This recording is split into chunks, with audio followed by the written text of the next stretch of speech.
Bonjour. Pour calculer une intégrale ou une valeur moyenne avec une primitive, il existe deux cas de figure que je vais vous présenter ici. Ici, on vous demande de montrer que grand F est bien une primitive de petit f. En voyant cette question, la première idée, c'est je cherche la primitive de petit f et je vais montrer que c'est bien grand F. Mais c'est surtout pas ce qu'il faut faire. Il y a beaucoup plus simple. Il suffit de dériver grand F. Et si on retombe sur petit f, on a démontré ce qu'il faut. C'est plus simple et ce qui est attendu, donc c'est ce qu'il faut faire.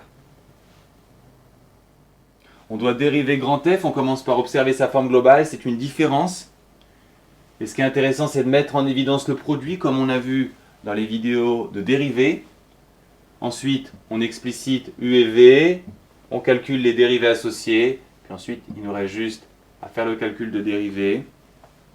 On remplace par les expressions et on simplifie. On trouve alors ln de x qui correspond à notre f de x.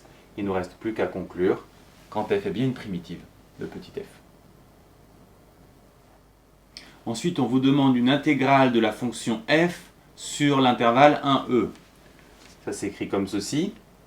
Et on sait, d'après le cours, que cette intégrale vaut la valeur de la primitive pour la borne du haut, moins la valeur de la primitive pour la borne du bas, ce qui donne cette expression. Ensuite, f de e, on l'obtient tout simplement en remplaçant x par e, et f de 1 par 1, ce qui donne l'expression suivante. Ensuite, on n'oublie pas que ln de e vaut 1 et ln de 1 vaut 0, d'où le résultat suivant. Finalement, on vous demande la valeur moyenne de f sur l'intervalle 1e. D'après la leçon, la valeur moyenne, c'est la valeur de l'intégrale sur l'intervalle 1e, divisée par la largeur de cet intervalle, autrement dit, e-1. Et en simplifiant, on obtient le résultat suivant. Deuxième exemple, montrer que grand G est bien une primitive de petit g. On connaît la méthode, on va dériver la primitive et vérifier qu'on retombe bien sur la fonction petit g. Alors, on observe la forme globale, c'est un produit, donc de la forme UV, puis ensuite, il n'y a pas de difficulté particulière. On écrit U et V, les dérivés associés, puis on dérive, et on remplace par les expressions. Et en simplifiant, on retrouve bien la fonction petit g. On n'oublie pas de conclure. On vous demande ensuite l'intégrale de petit g sur 0,1. C'est la valeur de grand G en 1 moins grand G en 0. Quand on remplace, on fait bien attention de ne pas se tromper d'expression. C'est dans grand G qu'on remplace. On obtient ce résultat et en simplifiant, on obtient 1 ou une unité d'air. On vous demande toujours une intégrale, mais cette fois, on ne vous donne pas la primitive. Il faut que vous la trouviez vous-même.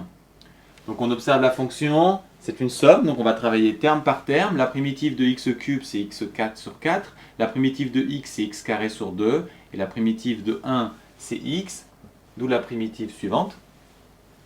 Ensuite, l'intégrale de 1 à 2, ça sera grand H de 2 moins grand H de moins 1.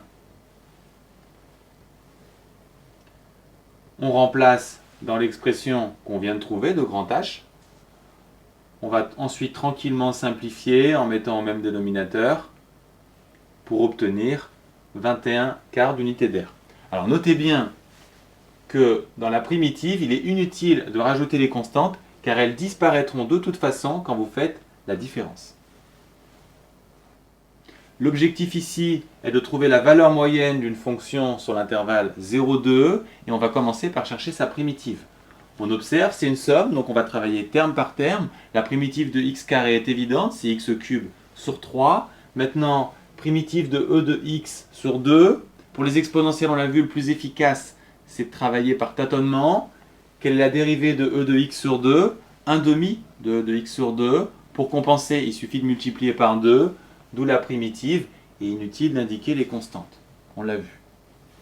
Si vous n'êtes pas à l'aise avec la méthode par tâtonnement, vous pouvez passer par les formules en U, et alors vous allez obtenir ces étapes. quelle que soit votre méthode, l'essentiel, c'est de vérifier que quand vous dérivez grand F, vous retombez sur votre fonction de départ. Maintenant, on vous demande la valeur moyenne, on connaît les étapes, il faut calculer l'intégrale, puis diviser par la largeur de l'intervalle. Donc ici, divisé par 2. Donc, on obtient cette expression. L'intégrale, ça va être la valeur de grand F en 2 moins la valeur de grand F en 0. On remplace dans l'expression, on obtient ce résultat. Puis en simplifiant, on obtient étape par étape E plus 1/3. Que retenir? Si on vous demande de calculer une intégrale, il existe deux chemins possibles. Soit on vous a donné la primitive, et alors il s'agit de vérifier que sa dérivée vaut la fonction de départ, soit il faut chercher cette primitive. Mais dans tous les cas, il faut faire la valeur de la primitive en haut moins en bas. Et enfin, pour obtenir la valeur moyenne, il suffit de diviser par la largeur de l'intervalle.